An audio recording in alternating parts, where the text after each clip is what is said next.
सिलसिलेवार तरीके से बताते हैं कि संसद में किस तरीके से हर दिन क्या कार्रवाई हुई। संसद के शीतकालीन सत्र में शुरुआत में प्रधानमंत्री नरेंद्र मोदी ने कहा कि चर्चा स्वस्थ होनी चाहिए, सकारात्मक माहौल में होनी चाहिए, बातें रखिए लेकिन देश की भी आपको सोचनी होगी। दूसरे दिन जम्मू कश्मीर आरक्षण संशोधन बिल पेश किया जाता है। पांचवें दिन टीएमसी सांसद महुआ मोइत्रा का निष्कासन होता है, इसके बाद वो रोने लगती है और लोकतंत्र की दुहाई देने लगती है। छठवें दिन गृह मंत्री अमित शाह जम्मू कश्मीर आरक्षण बिल राज्यसभा से पास होता है, जिसमें उन्होंने नेहरू जी की चिट्ठी का भी जिक्र किया होता है। आठवें दिन विजिटर्स गैलरी से 2 लोग लोकसभा की कार्रवाई में कूद जाते हैं और उस दिन ये पता लगता है कि आखिर कितनी बड़ी सेंध हुई संसद की सुरक्षा में। 9वां दिन संसद में हंगामा होता है इसी मामले को लेकर, जिसके बाद 14 सांसदों को निलंबित कर दिया जाता है। इसके बाद 11वें दिन लोकसभा और राज्यसभा से 78 सांसदों को निलंबित कर दिया जाता है।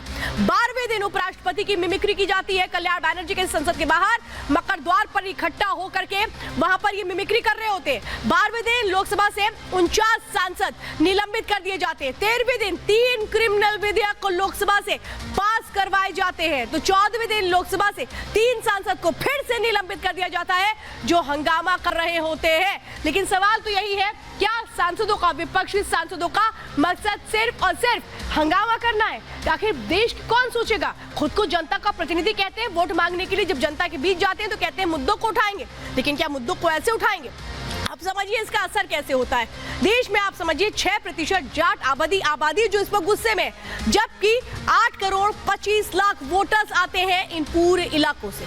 40 से 50 लोकसभा की जो सीटें हैं वो सीधे जाट फैक्टर्स उसमें बहुत बड़ा रोल निभाते हैं, जो इस वक्त नाराज है उपराष्ट्रपति के अपमान से। दिल्ली में 10% जाट सीटें हैं, 2 सीटों पर बेहद निर्णायक भूमिका ये निभाते हैं। बाकी 5 सीटों पर भी अच्छा खासा प्रभाव ये रखते हैं, यानी 2024 में कैसे मुश्किलें ला सकते हैं कांग्रेस के लिए नजर आता है।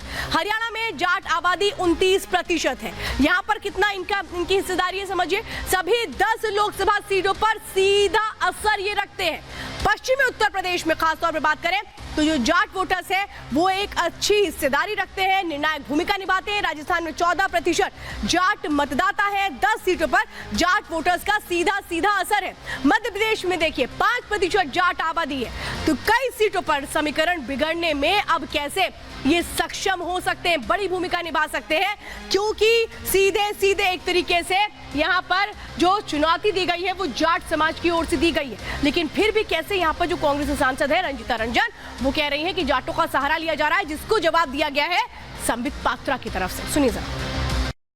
आपको याद होगा गाजीपुर में जाट किसान जब बैठे हुए थे तो भाजपा के लोग पुलिस वालों को कह रहे थे कि लठ चलाओ, तब जाट का अपमान नहीं हुआ, तब किसी का भी अपमान नहीं हुआ। मीरा कुमार जी स्पीकर थी, पूरे चैनलों में उनकी मिमिक्री हो रही थी, तो मीरा कुमार जी ने नहीं कहा कि यह दलितों का अपमान है। अपनी कमजोरियों को बचाने के लिए जिस तरह की छोटी राजनीति का परिचय आज भाजपा सरकार ने दिया है, ये बहुत बड़ा हमारे इतिहास के लिए काला धब्बा है। जाटों के कंधों का मखौल उड़ाना मना है। हिम्मत किसकी है जो जाटों के कंधों का मखौल उड़ाए? ये फौलाद के कंधे हैं जाटों के।